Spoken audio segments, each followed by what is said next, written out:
कि जावास्क्रिप्ट एक object based language है। तो इसमें जावास्क्रिप्ट में क्या है तुम्हारा, जावास्क्रिप्ट में जो भी चीज है, हर सब चीज एक ऑब्जेक्ट है उसमें। हमने डेट टाइम पढ़ा था, वो ऑब्जेक्ट है। मैथ फंक्शन का यूज किए होगे राउंडिंग वाले क्वेश्चन में, वो ऑब्जेक्ट है।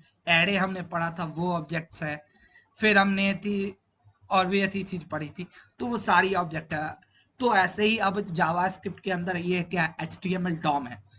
एचटीएमएल डॉम का काम क्या है, एचटीएमएल डॉम की तो जैसे जावास्क्रिप्ट में बाकी चीज सब सारी ऑब्जेक्ट है, वैसे ही जावास्क्रिप्ट के अंदर एक और हमारा ऑब्जेक्ट है जिसका नाम है जावास्क्रिप्ट एचटीएमएल डॉम। इसका काम क्या है, इस ऑब्जेक्ट के थ्रू हम क्या कर सकते हैं, अपने पूरे एचटीएमएल फाइल को एक्सेस कर सकते हैं। हम डॉम के थ्रू, डॉक्यूमेंट ऑब्जेक्ट मॉडल के थ्रू हम पूरे अब अपने एचटीएमएल फाइल को एक्सेस कर सकते हैं। ये डॉम क्या कहता है, ये डॉम कहता है कि हम क्या करेंगे, एचटीएमएल के किसी भी एक फाइल को हम एक ऑब्जेक्ट डॉक्यूमेंट के रूप में ट्रीट करेंगे। जावास्क्रिप्ट का एचटीएमएल डॉम क्या कहता है कि हम किसी भी जावास्क्रिप्ट के हम किसी भी एचटीएमएल फाइल को, चाहे वो index.html हो, about.html हो, contact.html हो, उसको हम एक डॉक्यूमेंट के रूप में ट्रीट करेंगे। अब वो डॉक्यूमेंट के रूप में, डॉक्यूमेंट ऑब्जेक्ट के रूप में ट्रीट करेंगे। मेरा एक डॉक्यूमेंट अब जैसे ही वो डॉक्यूमेंट ऑब्जेक्ट बना, तो ऑफकोर्स जब ही वो ऑब्जेक्ट बना तो उसके साथ कुछ ना कुछ प्रॉपर्टीज होगी एंड कुछ ना कुछ मेथड होगी। तो यही क्या करता है, जब इसने थी जब जावास्क्रिप्ट के एचटीएमएल डॉम ने एक एचटीएमएल के फाइल को ऑब्जेक्ट के रूप में ट्रीट कर लिया, तो इसने क्या किया, बहुत सारा थी हमें प्रॉपर्टीज और मेथड दिया, जिसके थ्रू हम क्या कर सकते हैं, अपने एचटीएमएल फाइल में चेंजेस कर सकते हैं। हम अपने एचटीएमएल फाइल में उन प्रॉपर्टीज और उन मेथड्स का यूज करके हम अपने एक थीम फाइल में चेंजेस कर सकते हैं। तो यही है कि with HTML DOM JavaScript can access and change all the elements of an HTML document. हम जावास्क्रिप्ट एचटीएमएल डॉम के थ्रू हम जावास्क्रिप्ट का यूज करके एचटीएमएल डॉक्यूमेंट के सारे एलिमेंट को एक्सेस कर सकते हैं और उनको चेंज कर सकते हैं। हम एचटीएमएल डॉम के थ्रू हम क्या करेंगे, जावास्क्रिप्ट का यूज करके हम एक एचटीएमएल डॉक्यूमेंट के सारे एलिमेंट्स को एक्सेस कर सकते हैं और फिर उन पे डिफरेंट प्रॉपर्टीज और मेथड लगा करके उनको हम चेंज कर सकते हैं। तो पहला क्या कहता है, एचटीएमएल डॉम कहता है कि जब एक वेब पेज लोड होता है, तो ब्राउजर हमारा क्या करता है, हमारे पेज का एक डॉक्यूमेंट ऑब्जेक्ट मॉडल बना देता है। एचटीएमएल डॉम के अंदर क्या कहता है कि जब भी हमारा वेब पेज कोई भी लोड होता है, तो वो वेब पेज ब्राउजर मेरा क्या करता है सॉरी ब्राउजर हमारा क्या करता है, ब्राउजर हमारे उस पेज का एक डॉक्यूमेंट ऑब्जेक्ट मॉडल क्रिएट कर देता है। अब डॉक्यूमेंट ऑब्जेक्ट मॉडल कैसे क्रिएट होता है, एक ऑब्जेक्ट के ट्री के फॉर्म में, जहां पे सबसे टॉप पे क्या रहता है, रूट पे क्या रहता है, डॉक्यूमेंट। उसके नीचे फिर रहेगा रूट एलिमेंट, हमारे किसी भी एचटीएमएल फाइल का रूट एलिमेंट क्या, एचटीएमएल टैग। तो वो रूट एलिमेंट, फिर इसके अंदर आ जाएगा दो पार्ट, ये दो रूट एलिमेंट फिर दो हिस्से में बंटता है, एक हेड होता है हमको पता है और एक बॉडी। फिर हेड के अंदर टाइटल आता है और टाइटल के अंदर जो टेक्स्ट हम लिखते हैं। अब ये कहता है क्या, आप टेक्स्ट नॉर्मली नहीं लिख रहे हो, आप टेक्स्ट जो लिख रहे हो वो टेक्स्ट एक टेक्स्ट नोड पे लिख रहे हो। नोड क्या है, नोड यही है कि जैसे हमारा अथी में हम अथी छोटे छोटे एलईडी देखे हुए हैं, तो जैसे हमारा छोटा छोटा एलईडी यूज करके हमारे टच स्क्रीन को फॉर्म करता है। हमारा कोई भी टच स्क्रीन, हम मोबाइल में टच स्क्रीन को यूज करते हैं, तो वो हमारा टच स्क्रीन जो है, वो टच स्क्रीन बहुत सारे छोटे छोटे एलईडी से बना हुआ है। तब तब तुम देखना कि कभी भी अगर तुम्हारे मोबाइल, टच स्क्रीन मोबाइल पे अगर कोई भारी सामान गिर जाता है, तो तुम्हारा स्क्रीन डैमेज हो जाता है। क्यों, क्योंकि वो अंदर का एलईडी डैमेज हो जाता है, और जहां एलईडी डैमेज हो जाता है, तो तुम्हारा टच काम करना बंद कर देता है। तो ऐसे ही इसने क्या कहा कि हमारा वेब पेज ऐसे ही मल्टीपल नोड्स से बना हुआ है। हमारे वेब पेज में हम कुछ भी देख पा रहे हैं, यहाँ पे हम जावास्क्रिप्ट लिखा देख रहे हैं, एसक्यूएल लिखा देख रहे हैं, कोई इमेज देख पा रहे हैं, ये सारा फॉर्मेशन डिफरेंट नोड्स के थ्रू हो रहा है। जितने भी हम टेक्स्ट लिखा देख रहे हैं, वो सारा टेक्स्ट हमारा टेक्स्ट नोड के थ्रू बन रहा है। हमारे वेब पेज का टेक्स्ट नोड है, हमारे ब्राउजर में टेक्स्ट नोड है, जो हमारा क्या करता है, रिस्पॉन्सिबल है सारे टेक्स्ट को अपीयर करने के लिए। ऐसे ही इमेज जो हो रहा है मेरा अपीयर, वो अलग नोड पे है। तो अब जब हमको इस नोड का नॉलेज हो गया था, हम उस नोड में चेंज करके हम अपने वेब पेज में चेंज कर सकते हैं। और यही ये क्रिएट कर रहा है। देखो बॉडी है, बॉडी के अंदर फिर एट्रीब्यूट्स है, एलिमेंट्स है, एंकर, एंकर का फिर एट्रीब्यूट href है, फिर उसका टेक्स्ट होगा माइलिंक करके कुछ मान लो, h1 एलिमेंट होगा, h1 एलिमेंट का ये है। तो अब यही कह रहा है कि with object model JavaScript get all the power it needed to create dynamic HTML. हमने पीएचपी में भी डायनेमिक एचटीएमएल देखा, पीएचपी भी हमारा डायनेमिक, बट पीएचपी हमारा क्या करता था, सर्वर साइड पे डायनेमिक एचटीएमएल बनाता था, जबकि जावास्क्रिप्ट क्या करेगा, हमारा सिर्फ क्लाइंट साइड पे बनाएगा। जावास्क्रिप्ट अभी जो हम पढ़ रहे हैं वो सिर्फ क्लाइंट साइड पे बनाएगा। अगर हम कल जाकर नोड.जेएस यूज करते हैं तो हम सर्वर साइड पे भी क्रिएट कर सकते हैं, बट नॉर्मली जो हम ऐसी जावास्क्रिप्ट पढ़ते हैं वो क्या करता है, हमारे सर्वर, हमारे क्लाइंट साइड पे डायनेमिक एचटीएमएल बनाता है, जबकि हमारा पीएचपी क्या कर रहा था, वो हमारे सर्वर साइड पे डायनेमिक एचटीएमएल बना रहा था।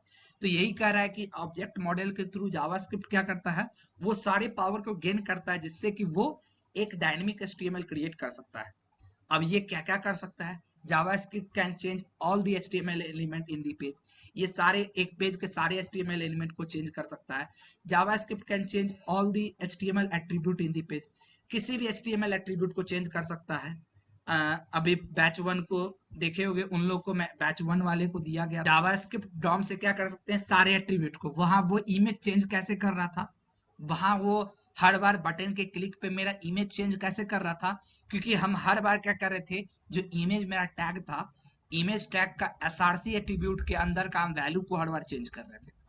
मेरा जब जब बटन क्लिक हो रहा था तो बटन के क्लिक पे क्या हो रहा था, इमेज टैग के अंदर जो एसआरसी एट्रीब्यूट होता है उसके अंदर का वैल्यू चेंज कर रहा था। और यही तो सेकंड पॉइंट कहता है कि JavaScript can change all the HTML attribute in the page. फिर JavaScript can change all the CSS style in the page. हमने फॉन्ट साइज का देखा, फॉन्ट साइज हम घटा रहे हैं, बढ़ा रहे हैं, तो वो सारी सीएसएस प्रॉपर्टी है, तो वो भी हम चेंज कर सकते हैं इसका यूज करके। फिर JavaScript can remove existing HTML element and attribute. हम बहुत बार ऐसा कर सकते हैं कि हम कोई बटन क्लिक किए और वो कंटेंट हट गया, हम बटन क्लिक किए वो कंटेंट हट गया, तो वो काम भी, या हम कोई बटन एलिमेंट क्रिएट करके उसको अपेंड कर सकते हैं बहुत बार ये चीज। तो हम ऐसा कोई भी एग्जिस्टिंग एलिमेंट को हटा सकते हैं, या कोई भी एचटीएमएल एलिमेंट को हम क्रिएट करके उसको ऐड भी कर सकते हैं। फिर JavaScript can react to all existing HTML element in the page. ये क्या करेगा, जावास्क्रिप्ट जितने भी एग्जिस्टिंग एचटीएमएल एलिमेंट्स इवेंट्स है उस पर रिएक्ट करेगा। अभी हम आने वाले टाइम में देखेंगे कि बहुत सारे अलग अलग इवेंट्स होते हैं, जैसे ऑन क्लिक पे है कि हाँ बटन के क्लिक पे क्या होगा, ऑन माउस अप है कि माउस का हम जैसे कर्सर को अप करेंगे तो क्या होगा, ऑन माउस एग्जिट करके है, बट कि माउस का अप कर्सर ले गए कहीं पे, वो रुक गया और फिर वहां से बाहर किए, फिर वो अपना चल रहा है। तो ये चीजें बहुत बार कहीं कहीं देखे होंगे कि एक कथी में नीचे से ऊपर तक स्लाइड डाउन हो रहा है, स्लाइडर चल रही है, और जैसे ही हम वहां पे अपना कर्सर ले जाते हैं वो स्लाइडर चलना रुक गया, और फिर हम जैसे कर्सर बाहर किए फिर स्लाइडर कंटिन्यू कर रहा है। तो वो कारण वहां पे है क्या, वहां पे हमारा इवेंट्स लगा रहता है, हमारी इवेंट लगी रहती है ऑन माउस आउट करके, एग्जिट करके, कि जब जैसे ही माउस इन करेगा तो क्या करना है, माउस एग्जिट होगा तो क्या करना है। तो यही कर रहा है कि जावास्क्रिप्ट क्या करता है, सारे एग्जिस्टिंग एचटीएमएल एलिमेंट पर रिएक्ट कर सकता है। JavaScript can create new HTML element in the page, अब नए एग्जिस्टिंग एलिमेंट को भी क्रिएट कर सकता है। तो ऐसे करके हम क्या कर सकते हैं, डॉम से हम जो चीज वेब पेज पे चाहे हम क्लाइंट साइड में सारी डायनेमिसिटी कर सकते हैं। अब हमको सीखना क्या क्या है कि हम कैसे किसी HTML एलिमेंट के कंटेंट को चेंज कर सकते हैं, कैसे किसी HTML एलिमेंट के स्टाइल को चेंज कर सकते हैं, कैसे HTML के डॉम इवेंट्स पे रिएक्ट करेंगे, और कैसे हम कोई भी एलिमेंट्स को ऐड या डिलीट करेंगे। हमको ये सारी चीजें सीखनी है। तो अब है डॉम क्या है, वही है कि डॉम कुछ नहीं है, ये W3 स्टैंडर्ड है, उतना छोड़ो, हम देखते हैं। तो HTML DOM is a object model and programming interface of HTML. It defines the HTML element. अब DOM क्या है, एक HTML के लिए प्रोग्रामिंग इंटरफेस है। ये डिफाइन क्या करता है कि HTML एलिमेंट एक ऑब्जेक्ट है, उसकी अब जब ही HTML एलिमेंट को इसने ऑब्जेक्ट के रूप में डिफाइन किया तो अब उसकी ऑफकोर्स कुछ ना कुछ प्रॉपर्टीज होगी, वो सारी प्रॉपर्टीज को डिफाइन करता है। फिर उन सारे प्रॉपर्टीज को फिर उन सारे HTML एलिमेंट को एक्सेस करने के लिए डिफरेंट मेथड होंगे, उनको ये डिफाइन करता है। और फिर उन सारे HTML एलिमेंट्स के लिए बहुत सारे इवेंट्स हैं जिसको हम ये कर सकते हैं, जिसको हम यूज कर सकते हैं। अब मेथड्स कौन कौन सी है देखो, इसमें मेथड कौन कौन सी है। जैसे हम इसमें बेसिकली 3 पार्ट में पढ़ते हैं। पहला सेलेक्टर। अब जब हमको कोई भी काम करना है, हमको यहाँ पे कोई भी काम करना है तो हमारे पास सेलेक्टर होती है। हमने CSS में हमें स्टाइलिंग करना रहता था, CSS में स्टाइलिंग करना रहता था तो हमारे पास सेलेक्टर था। टैग सेलेक्टर का हम यूज करते थे, ID सेलेक्टर का यूज करते थे, क्लास सेलेक्टर का यूज करते थे। ऐसे ही आपको अगर हमको डॉम के थ्रू अपने किसी भी प्रॉपर्टीज को चेंज करना है तो मेरे पास बहुत सारे सेलेक्टर्स है। फिर सेकंड, हमको जितनी भी प्रॉपर्टी चेंज करनी है उसके लिए मेरे पास स्टाइल मेथड प्रॉपर्टी है। हमको जितनी भी CSS की प्रॉपर्टी चेंज करनी है उसके लिए मेरे पास स्टाइल प्रॉपर्टी है। फिर और उसके अलावा बहुत सारे मेथड्स है। तो पहले तो हम देखते हैं सेलेक्टर कौन कौन से होते हैं। फर्स्ट ऑफ ऑल हमारा ये है कि हम कौन कौन से सेलेक्टर होती यहाँ पे होती है। तो देखो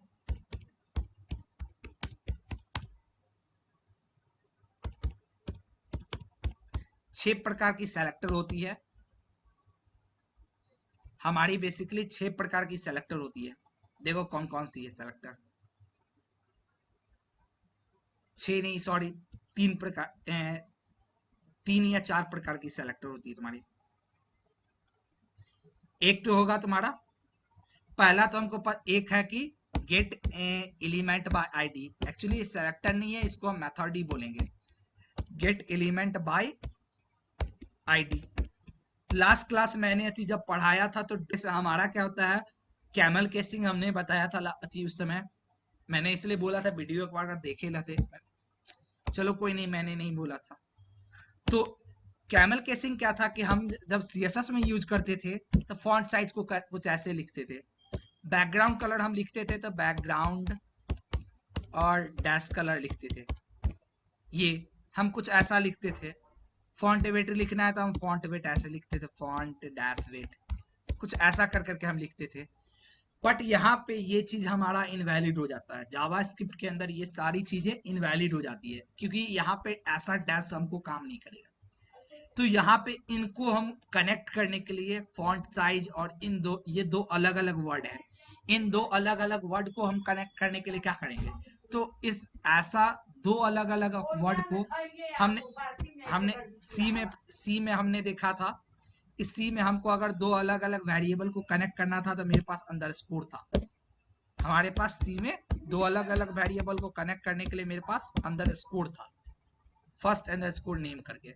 बट यहाँ पे हम कैसे कनेक्ट करेंगे, इसके लिए हमें जावास्क्रिप्ट ने दिया कि आप दो अलग अलग वेरिएबल नाम को आप कनेक्ट कर सकते हो यूजिंग कैमल केसिंग। जहां पे हम क्या करते हैं, जहां हम कनेक्ट करते हैं उनका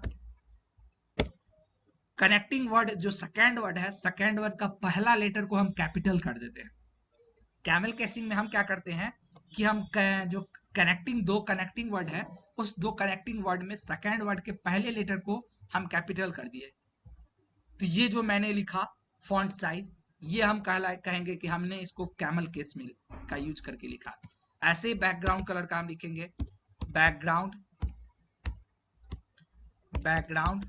कलर, ऐसा कुछ लिखा। बैकग्राउंड और कलर मेरा कनेक्टिंग था तो कलर को मैंने कैपिटल कर दिया। फॉन्ट वेट हम लिखेंगे फॉन्ट वेट, मैंने फॉन्ट वैसे ही लिखा, सिर्फ वेट मेरा दूसरा वर्ड था तो वेट का जो पहला लेटर था W उसको मैंने कैपिटल कर दिया। तो ये जो हम फॉर्मेट है ये हमारे जावास्क्रिप्ट में यूनिक है और इसी फॉर्मेटिंग को हम कहते हैं कैमल केसिंग। क्लियर हुआ? एक्चुअली ये सारी मेथड्स है जिससे हम एक्सेस कर पाते हैं। को किसी भी अपने HTML एलिमेंट को एक्सेस करना है जिसमें हमने ID कुछ दे करके रखा है। हमने अगर किसी भी HTML एलिमेंट को एक्सेस करना है जिसको हमने कुछ ID दे करके रखा है, हम उसको यूज करेंगे। इसके पीछे लगेगा डॉक्यूमेंट, क्योंकि हमको पता है कि हमारा HTML डॉक्यूमेंट मानते हैं, तो document dot gate element by ID, और ID के अंदर इसके अंदर सिंगल इन्वर्टेड कॉमा या डबल इन्वर्टेड कॉमा के अंदर उस ID का नाम दे दो जिस ID से आपको एक्सेस करना है, ये करेगा। अगला होगा क्या हमारा gate, hello yes hello, sir. आवाज आ रही है यस सर। क्या? जिसमें कुछ क्लास होगा, जैसे मान लो यहीं पे आईडी की जगह पे हमारा क्लास है H1 क्लास। तो अब इसको एक्सेस कैसे करेंगे? तो इसके लिए मेरा होगा क्या, गेट एलिमेंट्स। क्लास के केस में मेरा एलिमेंट्स हो जाएगा, क्योंकि जब भी हम क्लास के थ्रू एक्सेस करेंगे तो हम किसी एक एलिमेंट को एक्सेस नहीं करेंगे। मैंने जब क्लास और आईडी पढ़ाया था उस समय भी बताया था कि हम क्लास तब यूज करेंगे जब हमको क्या करना है, किसी ऐसे टैग को मार्कअप करना है जिससे हमको मल्टीपल टैग पे स्टाइलिंग लगानी है। हम जैसे डिवीजन पे, तो एक डिवीजन के अंदर हमारा पता है कि मल्टीपल एलिमेंट्स रह सकता है, तो हम इसलिए डिवीजन को हमेशा क्लास देते हैं, उसको आईडी नहीं देते हैं। तो क्लास हम जनरली तब यूज करते हैं जब हमको मल्टीपल अथी टैग को एक साथ अथी टारगेट करना है। इसलिए हम जब अथी क्लास के थ्रू एक्सेस करते हैं तो यहाँ हमारा हो जाता है gate elements bye class name. वहां था gate element by class ID था, यहाँ gate element by elements bye class name. और अब यही एक्सेस करो गेट हेडिंग। हेडिंग हम इसको एक्सेस, इसके थ्रू एक्सेस कर पाए, इसके भी पीछे लगेगा डॉक्यूमेंट, इसके भी पीछे मान लो हम लगा दिए document, document dot gate elements bye class name, हम इसको एक्सेस कर पाए। अगला, अब हमें जैसे यहाँ पे टैग के थ्रू भी हम कर सकते हैं कि हमको सारे H1 टैग को सेलेक्ट करना है, तो हमारा आ जाएगा document dot gate element by tag name. तो ये सारी एक्चुअली प्रॉपर्टी है अलग अलग, जिससे हम क्या कर सकते हैं किसी भी को है। और यहाँ पे मान लो हमने दे दिया H1। अब ये क्या करेगा, तुम्हारे HTML फाइल के अंदर, डॉक्यूमेंट के अंदर जितने भी H1 टैग होंगे सबको सेलेक्ट कर लेगा। तो ये अलग अलग है। इसके अलावा हमारा और भी प्रॉपर्टीज है, इसके अलावा हमारा और भी प्रॉपर्टीज है, और भी एक दो है, देखो कौन कौन सी है। ये तो हमारा 2-3 था।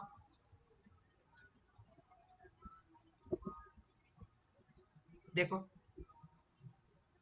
कि गेट एलिमेंट बाय आईडी क्या कर रहा था, ये क्या करेगा, एक एलिमेंट को सेलेक्ट करेगा। Gate element by tag name क्या करेगा, मल्टीपल एलिमेंट को सेलेक्ट करेगा। Gate element by class name भी मल्टीपल एलिमेंट को सेलेक्ट करेगा। अगला एक आता है जो क्यूरी सेलेक्टर और क्यूरी सेलेक्टर ऑल। हमने तीन तो देख लिया, मैंने बोला था 5 या 6। एक है document dot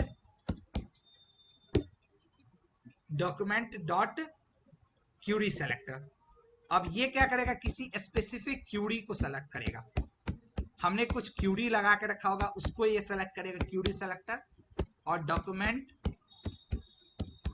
dot gate, sorry, document dot Curie selector all है। ये दो अलग अलग है, ये दोनों एक्चुअली कॉम्प्लेक्स है थोड़ा, और इसका हम जनरली यूज करते हैं एरे बनाने के लिए। ये क्या करेगा कि जितने भी को लेकर के एक एरे बना देगा। देखो इसका हम देखते हैं, अगर इसका यूज यहाँ बताया होगा तो देखो, for division use this class, but जैसे आप देखो फॉर एग्जांपल कि there is a single class in the HTML layout above article. For division class use this article class, but the query selector will return only first element that has article class.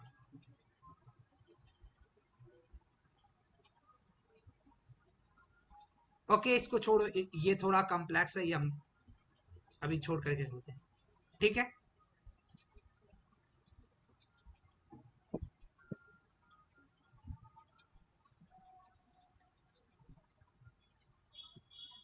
Hello, अब हमने select कर लिया, अब हम इस पे styling कर सकते हैं। तो स्टाइलिंग करने के लिए मेरे पास क्या है, इसके बाद हम लगाएंगे dot style. Dot style, capital STYLE style dot, और जो भी प्रॉपर्टी तुमको लगानी है, बैकग्राउंड कलर, ये सब जो भी। अब जैसे अभी फॉन्ट साइज हमको बढ़ाना है, मान लो तो फॉन्ट साइज इजकल टू, मान लो यहाँ डबल इन्वर्टेड कॉमा के अंदर रख दो 50। यहाँ पिक्सल लिखने की जरूरत नहीं है, यहाँ सीधे भी तुम लिख के काम कर सकते हो, और नहीं तो 50 पिक्सल इसके अंदर लिखो। यहाँ तुम अगर 50 भी लिख दोगे तो काम हो जाएगा, पिक्सल को इसको नहीं इतना है, 50 पिक्सल भी लिख दिए कोई मतलब नहीं है, 50 भी लिख करके हम काम। तो ये क्या करेगा, अब हम इसके थ्रू कोई भी प्रॉपर्टी चेंज कर सकते हैं। देखो यही काम हम कर रहे हैं। हम बटन ऑन क्लिक पे क्या कर रहे हैं, इंक्रीज फॉन्ट। इंक्रीज फॉन्ट एक फंक्शन कॉल किए, इंक्रीज फॉन्ट, और यहां पे हम बोले कि जैसे जैसे आपको इसको एक्सेस करना है, और एक्सेस करने के बाद आपको क्या करना है,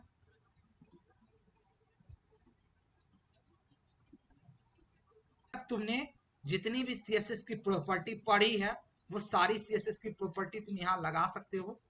सिर्फ यही चीज है कि उसको एक्सेस करना है। अब यहीं पे टैग आईडी के जगह पे मैंने बोला कि हमको क्या करना है, टैग के थ्रू करना है, हम टैग के थ्रू कर लेते हैं। टैग नेम पे हमने बोला पी पे हमको ये लगाना है। देखो तब भी ये काम करेगा, मेरा पी पे हमने लगाया।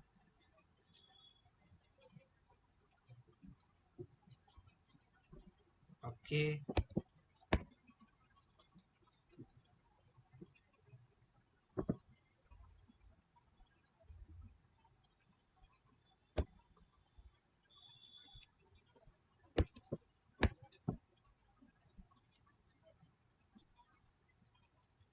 अच्छा ठीक है, यहाँ पे मैंने एक आईडी इसको दे दिया हुआ है, इसलिए ये काम नहीं कर रहा है। अगर तुमने किसी टैग को आईडी दे दी है तो फिर वो काम नहीं करेगा, क्योंकि आईडी देने के बाद मेरा टैग जन नहीं रह जाता है, वो उसका वैरायटी चेंज कर जाता है। तो ऐसे हमारा अलग अलग हम प्रॉपर्टी लगा सकते हैं। क्लियर है ये?